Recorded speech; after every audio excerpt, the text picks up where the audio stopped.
Now, there are crisis after crisis that Pakistan continues to face. I'm going to give an astonishing figure that is going to shock you.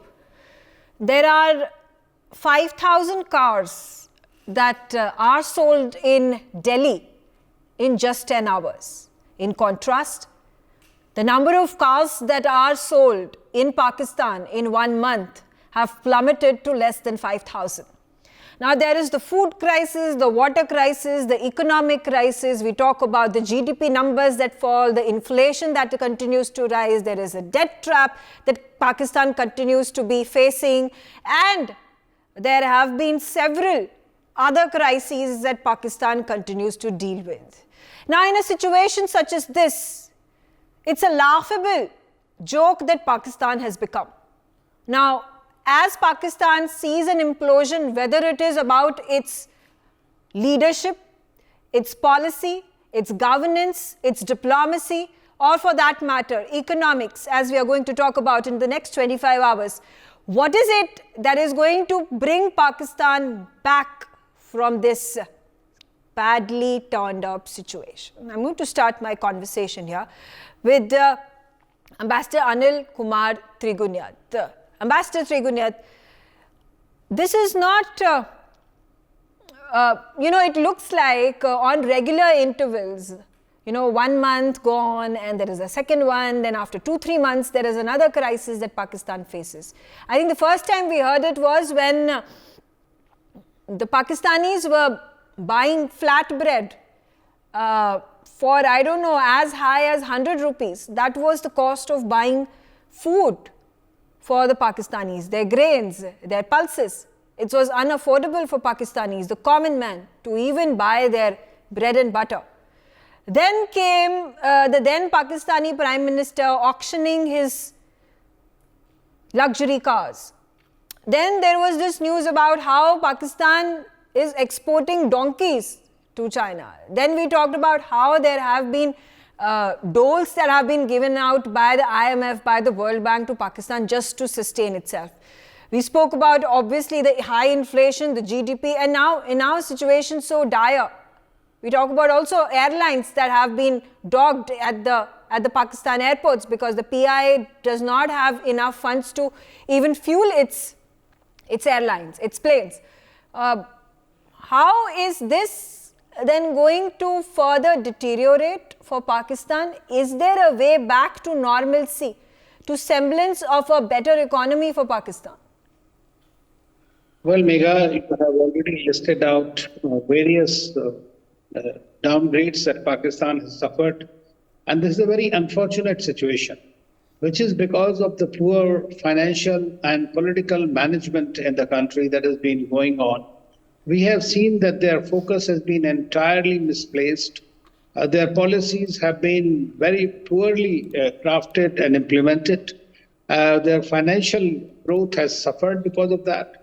And so there has been a compounded impact. Now you can imagine today the inflation rate is roughly about 30%. And the skyrocketing prices of the daily commodities, let alone the fuel, and all this have a cyclical impact on the lives of the people. The poor people of Pakistan continue to suffer even more. So this is the kind of a situation which is very, very difficult to salvage.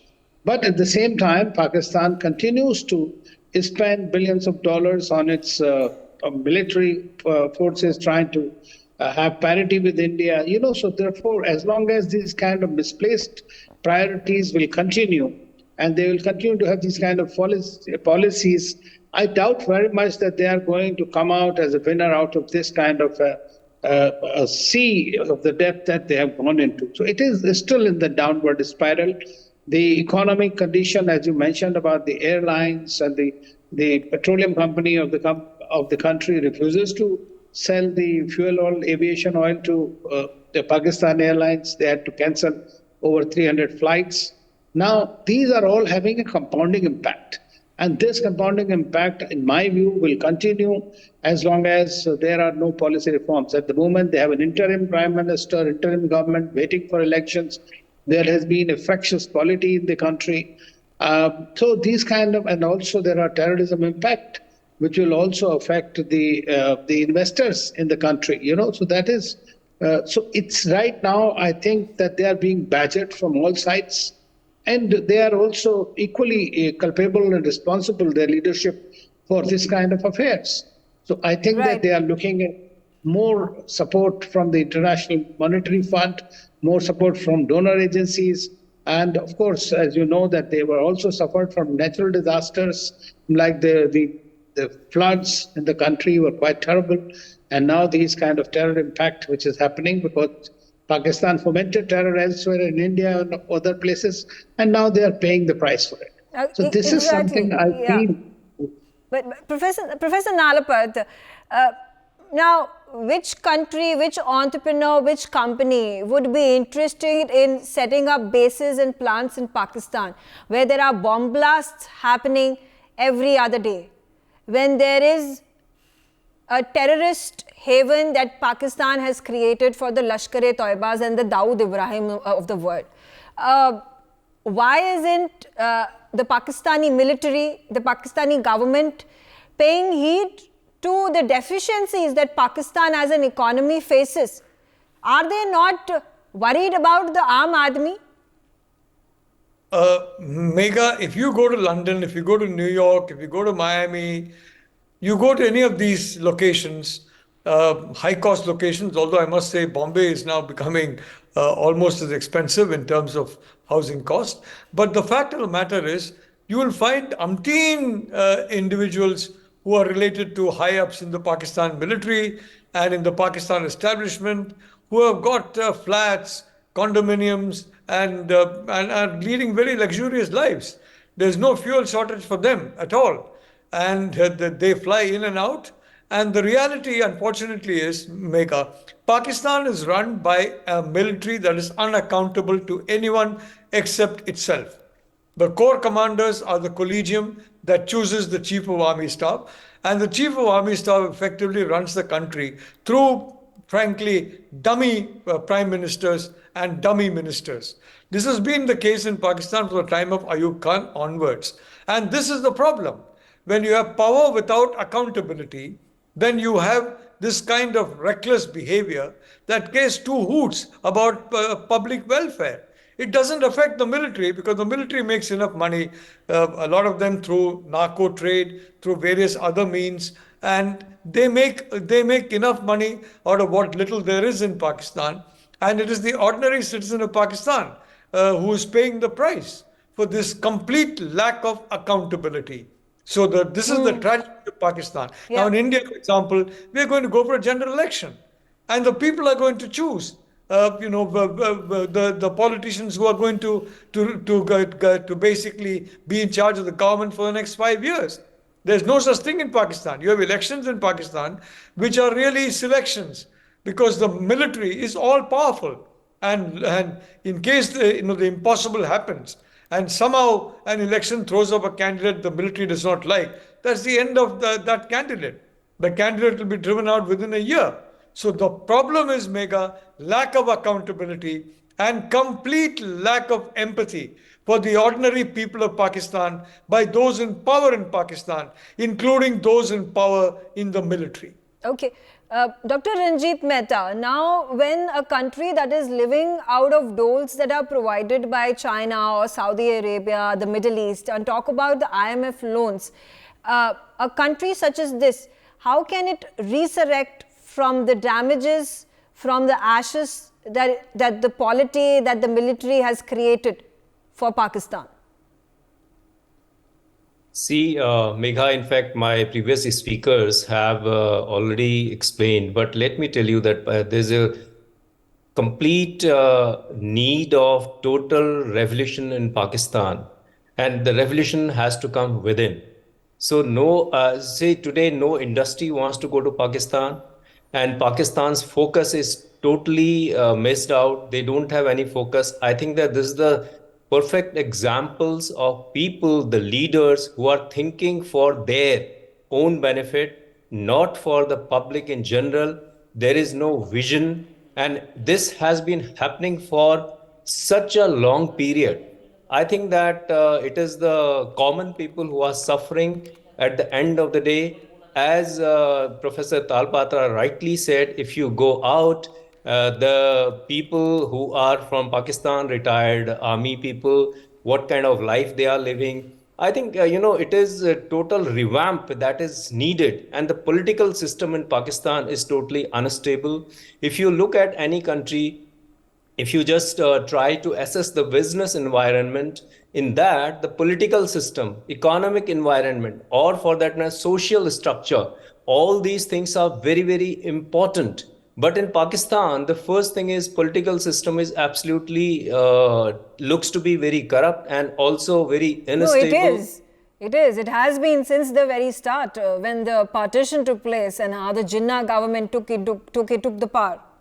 Absolutely, it has been totally dominated by military rulers until and unless there is real democracy in Pakistan, as Professor Patra rightly said, Tal Patra rightly said, that it is actually not an election; it is actually a selection. Yeah. So till the time it's a complete democratic election and good people, it is the people now who need to take the charge. Some people have, the young people, they need to think about their futures. I mean, just look at the airline example that we have seen recently. It has not happened for the first time. It has happened in Malaysia, where their airline was to be their aircraft was to be confiscated. Right. So that But we give the onus to the youth. We give the hope that needs to be provided for the young people in Pakistan. But the ones who are rich, who can afford it, they all travel to various parts of the world. They are in UK or in Australia or in America, because they know that the future is doomed if they continue to stay in Pakistan. But the problem arises is when the majority of the Pakistanis who are of the middle income or the lower income or below the poverty line, they continue to suffer. Now this has continued for decades together. Can the global bodies, agencies and even countries put their brains together, put their minds together and come up for a solution for Pakistan, keeping very well in mind that it is terrorism where all the funding goes into, and can there be a stop that can be put? Himanshu Bhatt. I don't think that can happen. Because basically, they are of a jihadi mindset of last 50 years. The only thing which has been ingrained in the minds of the youth or the minds of people of Pakistan is only jihad and religious ummah. See, when that happens, the economic progress is forgotten or economic stability is forgotten. Today, if you see, the rate of that Pakistani rupee is what? 280 rupees? It had crossed 300 to $1 US. Inflation, as Ambassador said, more than 35% today. Nalapatji very clearly said that it's the elite of Pakistan that has no dearth of private flights and charter planes. They fly in and out of Pakistan carrying so many things. And along with that, so much of money from Pakistan goes out. And that is the elite politicians, elite bureaucrats, elite judges, and elite army men. You go to London, you go to Toronto, you go to Chicago, and you will find colonies and colonies of these people living a five-star life there. At the cost of what? 25 crore Pakistanis. But still, that youth doesn't seem to understand. I'll give you the simple example. That youth, also like us, is engaged with smartphones, but they don't communicate in English. That's a basic necessity if you want to survive in the world.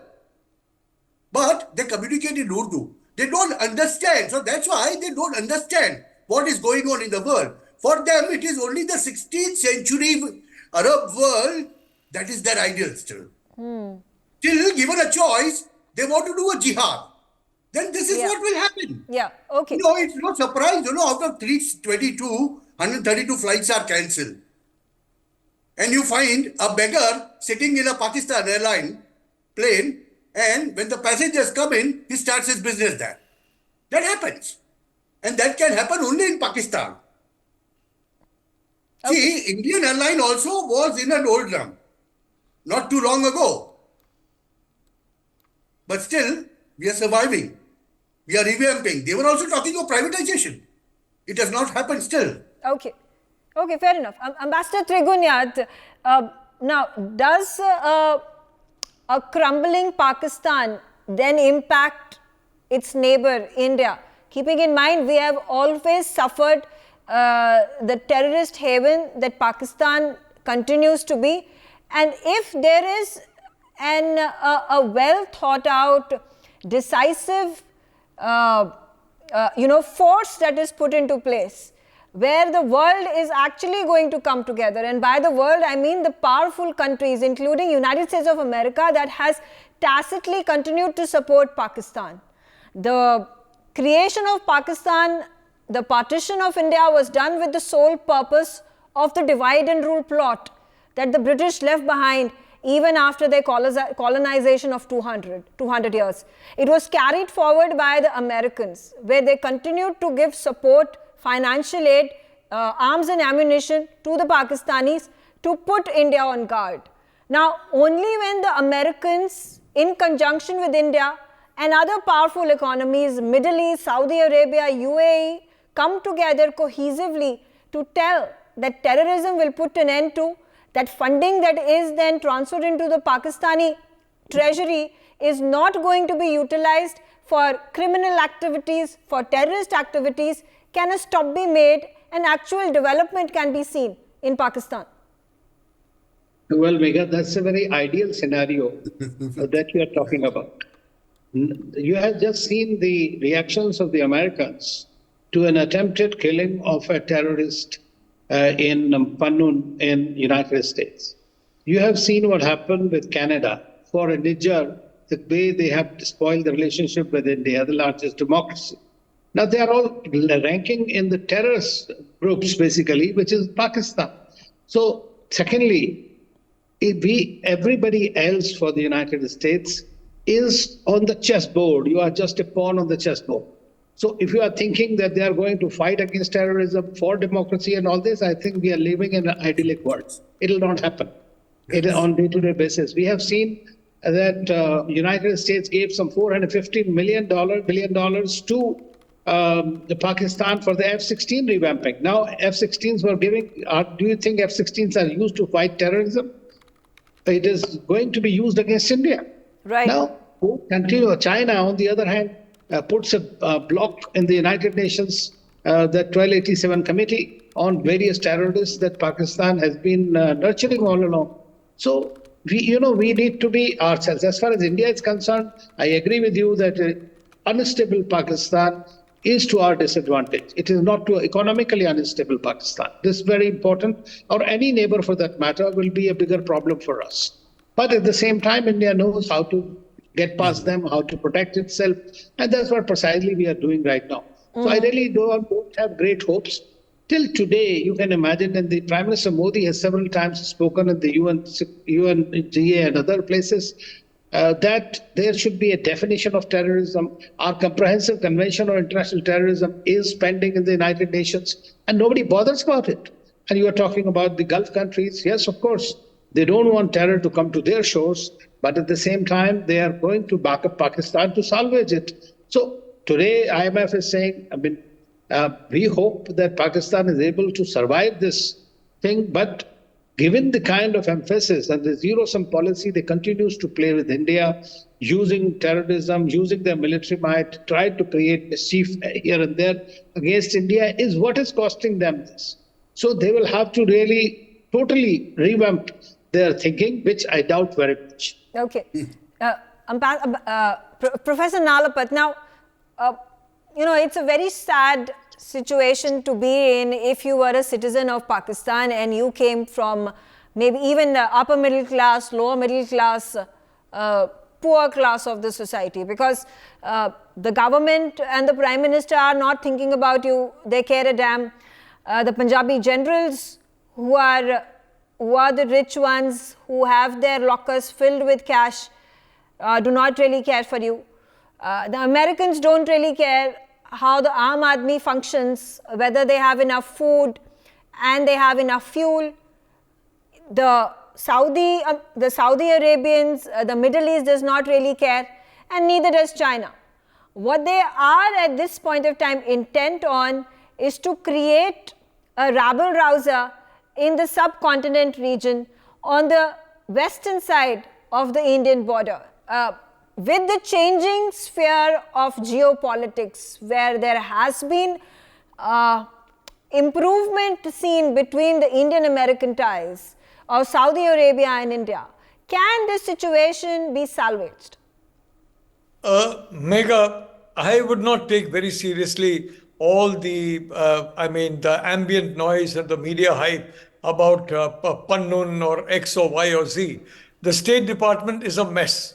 It's got all kinds of factions, all kinds of people pushing all kinds of different agendas. And when they retire, you know what the agenda is, because whoever on whose behalf they do the agenda, they employ them at very high salaries. Having said that, let me point out the difference between a country with an independent foreign policy, a self-respecting foreign policy, such as what we are seeing in India under Prime Minister Modi. Now you have India buying Russian oil and gas in plenty, huge purchases.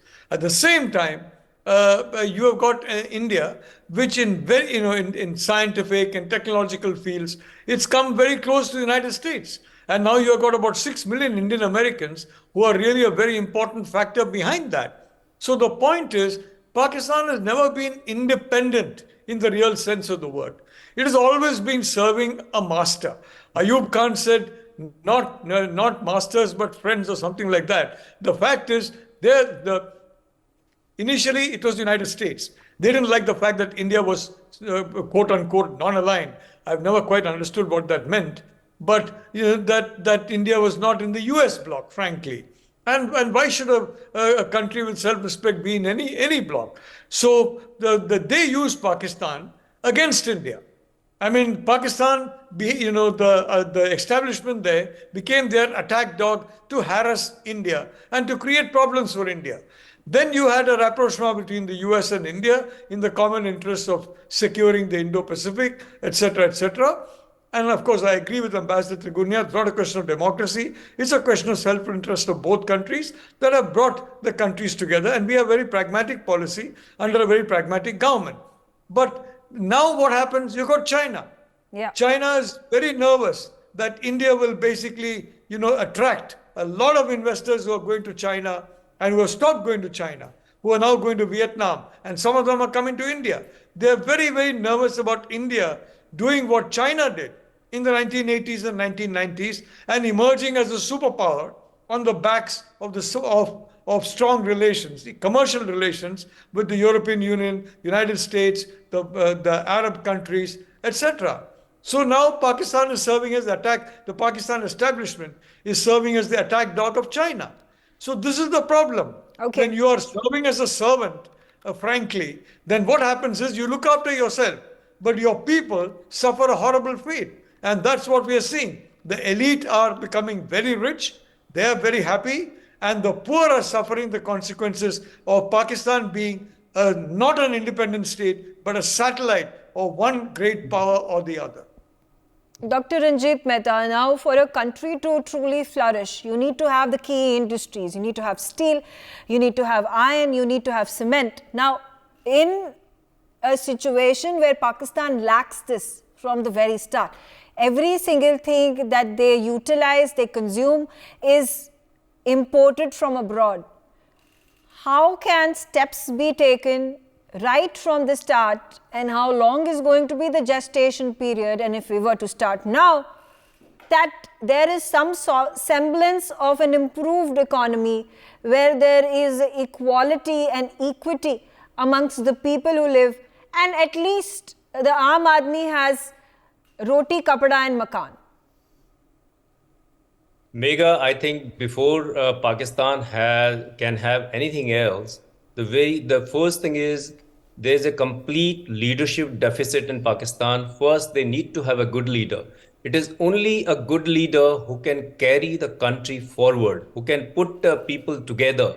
Then all these things come secondary. Even if they get a loan or do something, immediately manage like from China, from US, anywhere. But till the time the country has a great leader, I think that the country cannot come out of the mess which has been created by different leaders, military and all in Pakistan. And it's definitely a very bad situation for India, as If you but are it's disturbed, it's a downward spiral that Pakistan and its people find themselves in. We talk about having a great leader who's going to lead the nation, have the political will to bring about development, but the leadership, the military is the one who's ruling the country right now. The generals are the ones who are pocketing the larger sum of the funds that are then donated by these foreign players and agencies and countries. There is obviously puppeteering that is taking place from China's and from certain amount from the Americans as well. So this is a cyclical downward spiral that we witness, and we have been talking about this time and again, and we again reiterate our point over here with having this discussion. So, Himanshu, is Pakistan a doomed project? Why do we continue to talk about it, keeping in mind that there is the Khalistani and the Kashmir issue that is raked up by Pakistan, and this is detrimental to India. And while we cry hoarse the terrorist problems that we are facing from Pakistan's side, who is listening? Who is listening? Are we listening? Do we remember what Mr. Jaishankar said? Good morning. Smell the coffee. That is what you need to do. Because Pakistan is on sale. Understand one thing. Economically, they are totally doomed. Because to repay their loans and payments, they have to take new loan. When that cycle goes on and on and on, what happens economically? We are seeing the result. But the world will not let Pakistan die, and we will not let Pakistan live. See, if they are going to continuously do the acts of terrorism, the only way for us is to reply back the way we can. And that is to just ignore them. This is what is the policy of Narendra Bhai's government. He's been very clear in that sense. Why do we need it? Why do we need to talk about Pakistan? Why do we need to talk about Pakistan? No, but it's important, it's imperative that we have to talk about Pakistan, because when we see terrorist attacks along the Kashmir border, or we talk about the targeted killings where terrorists are infiltrated in our country, and now the Khalistani extremism and terrorism that is being witnessed are of key concerns. And the fact that the rest of the world or the key players who are invested in Pakistan are not interested in it this is a doubly difficult, curious situation for India to then handle. No, it's not that. It's not that. I'm telling you very frankly. See, what you foresee, as you know, Professor Nalapat and Ambassador, both of them say, Indo-US relationships are very pragmatic. Up to a point, this showbiz business of Parnuj and all that will happen.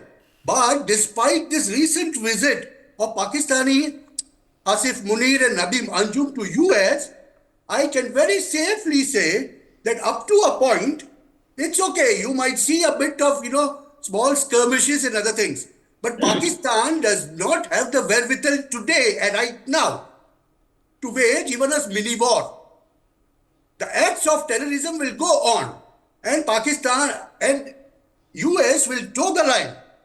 I'm telling you, because India, more than India needs US needs India more economically. Okay. All right. The shift need to be understood in that. Okay. All right. I'm out of time, but I thank all of you for joining me on the telecast, sharing your views on the matter. For more such videos, subscribe to the NewsX YouTube channel, hit the bell icon.